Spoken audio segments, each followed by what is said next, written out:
Namaku Nadia. Aku seorang poluan, baru lulus dari Akademi Polisi 1 tahun lalu.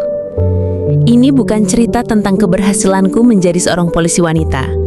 Ini adalah cerita tentang bagaimana hatiku hancur berkeping-keping. Hanya sebulan setelah aku menikah. Dan yang menghancurkan hatiku adalah suamiku sendiri, senior yang dulu kupercaya akan menjagaku. Dari kecil, aku bercita-cita menjadi polisi.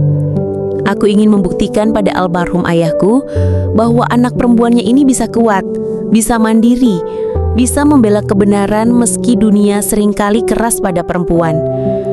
Aku berjuang keras di Akpol. Aku bukan dari keluarga kaya. Ibuku berjualan sayur. Aku kuliah sambil mengajar les untuk anak tetangga demi menambah uang saku. Saat pengumuman kelulusan, aku menangis di depan gerbang akademi, memeluk ibuku sambil berkata, "Bu, Nadia lulus, Nadia jadi polisi." Aku penempatan pertama di Polres, sebuah kota besar di Jawa Barat.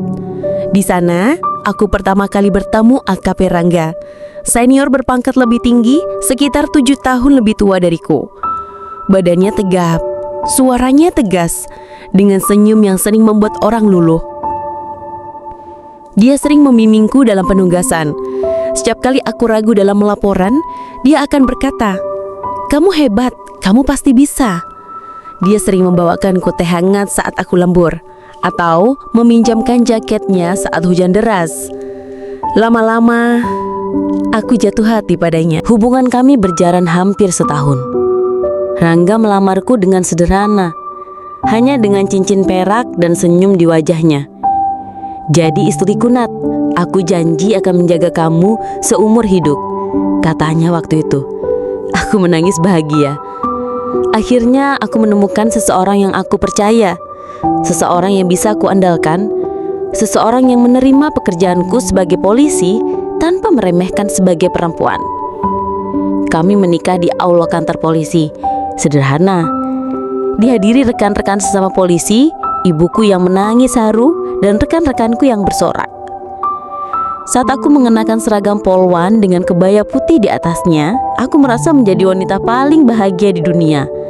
Tapi kebahagiaan itu hanya bertahan sebulan. Sebulan setelah kami menikah, aku mulai merasakan perubahan dari Rangga. Dia mulai sering pulang larut, bilang ada lembur, bilang ada rapat mendadak, bilang harus patroli malam. Saat aku menunggu di ruang tamu sambil memakai seragam lengkap, menunggu dia pulang untuk makan bersama, aku sering menatap jam.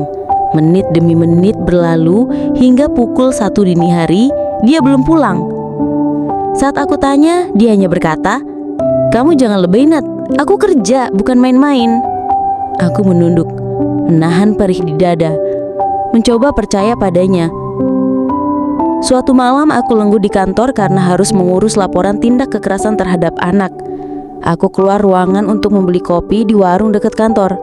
Saat aku berjalan di koridor gelap kantor polisi, aku melihat bayangan 2 orang di dekat ruang arsip.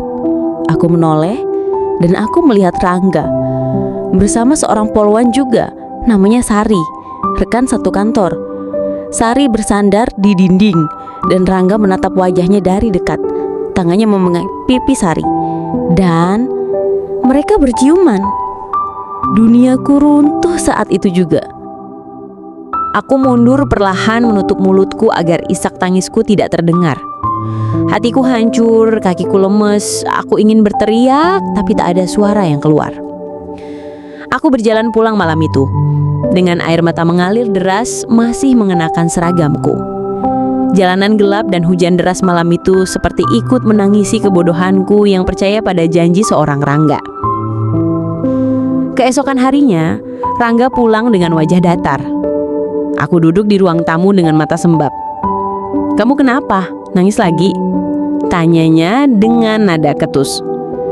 Aku menggigit bibirku. "Aku lihat kamu sama Sari tadi malam." Dia terdiam, lalu menghela nafas panjang. Bukannya meminta maaf, dia malah berkata dengan dingin, "Jangan ikut campur urusan aku, Nat. Kamu pikir aku siapa?" Aku tertegun, mataku membesar. "Aku nih istrimu, Rambla. Baru sebulan kita menikah." Dia menatapku tajam. Kamu pikir aku bahagia dengan pernikahan ini? Kamu terlalu sibuk dengan pekerjaanmu, terlalu idealis. Kamu gak bisa jadi istri yang ngurus aku dengan baik. Air mataku jatuh lagi. Tanganku gemetar. Aku ingin berteriak, ingin marah, tapi tak ada kata yang bisa keluar dari mulutku. Dia berjalan ke kamar, meninggalkanku yang duduk terisak di ruang tamu. Malam itu aku tidur di sofa, memeluk seragam poluanku sambil menangis. Aku ingat kata-kata ayahku dulu. Jangan pernah menyerah kalau kamu benar. Tapi apa aku masih benar sekarang? Hari-hari berikutnya menjadi neraka bagiku. Aku harus bertemu Sari setiap hari di kantor, mendengar bisik-bisik rekan kerja yang mulai tahu hubungan mereka, tapi tak ada yang berani bicara padaku. Aku menjalankan tugas sebagai poluan dengan wajah datar. Tapi setiap malam aku menangis meratapi diriku yang merasa bodoh telah jatuh cinta pada senior yang aku kira akan menjagaku. Aku ingin bercerai. Aku ingin pergi. Tapi aku masih mencintainya. Dan itu yang paling menyakitkan. Sampai suatu hari aku terlibat dalam sebuah operasi penangkapan sindikat narkoba bersama Satuan Reserse Narkoba. Saat operasi selesai, kami briefing evaluasi di kantor. Saat aku berjalan ke ruang briefing, aku mendengar suara Sari sedang berbicara di telepon. Terdengar panik. Mas, tolong dong, jangan kasih tahu siapa-siapa soal uang itu. Aku takut ketahuan. Aku berhenti, mendengar degup jantungku semakin kencang. Aku menoleh ke arah suara itu, melihat Sari berdiri di pojok ruangan dengan wajah tegang. Aku merekam pembicaraan itu diam-diam, lalu pergi seolah tak terjadi apa-apa. Hari itu, aku mengambil cuti sehari, memikirkan apa yang harus kulakukan. Aku duduk di musola kantor, menangis dalam sujudku, meminta kekuatan pada Allah. Lalu aku memutuskan, aku akan membongkar semuanya. Aku menyerahkan rekaman itu ke Profam. Ternyata, setelah diselidiki, Sari terlibat dalam penggelapan barang bukti uang hasil sitaan narkoba. Dan yang lebih mengejutkan, Rangga juga terlibat dalam kasus itu. Aku dipanggil sebagai saksi dalam pemeriksaan. Saat Rangga dibawa masuk oleh anggota Propam, dia menatapku dengan mata marah. Kamu yang laporin aku.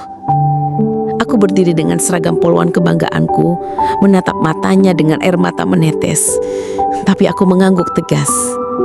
Iya, aku yang lapor. Karena aku polisi, dan aku gak akan tutup mata untuk kebusukan. Bahkan kalau pelakunya adalah suamiku sendiri. Dia menunduk, wajahnya pucat.